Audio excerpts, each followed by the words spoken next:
चुनाव आयोग के अनुसार यूपी में एसआईआर के तहत 2.89 करोड़ मतदाताओं के नाम काटे जाने पर अखिलेश यादव ने प्रतिक्रिया दी है। उन्होंने कहा कि इससे बीजेपी को हर सीट पर करीब 61,000 वोटों का नुकसान होगा।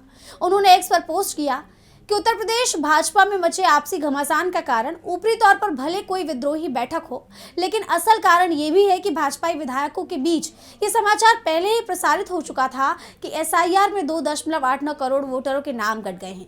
बकौल 1 वर्ष शेष उत्तर प्रदेश के मुख्यमंत्री जी इसमें से 85 से 90% उनके अपने वोटर कटे हैं। इसका राजनीतिक गणितीय विश्लेषण है। 2,89,00,000 का अगर केवल 85% भी मान लिया जाए तो यह आंकड़ा होगा 2,45,65,000।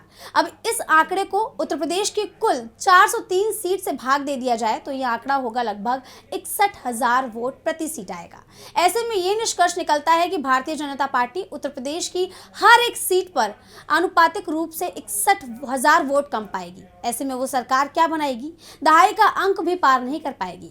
इसीलिए आपसी लड़ाई अब एक दूसरे पर आरोप प्रत्यारोप और टोक टाकी और खुलेआम नोटिस के रूप में सामने आ रही है।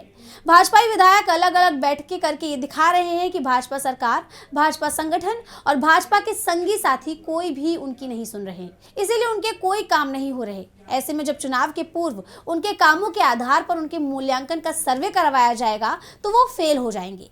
यही वो बुनियादी कारण है कि वो सब इकट्ठे होकर अपनी सफाई देने में जुट गए हैं। भाजपा में चंद गिने चुने लोगों के महाभ्रष्टाचार में से इन असंतुष्टि से विद्रोह के स्तर तक पहुंचे लोगों के हिस्से बदनामी की छींटे के सिवा कुछ हाथ नहीं लगेगा।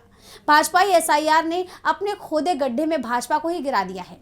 अब पीडीए सरकार बनाएगा, भाजपा का पीड़ा राज मिटाएगा, सबके हिस्से तरक्की खुशहाली लाएगा।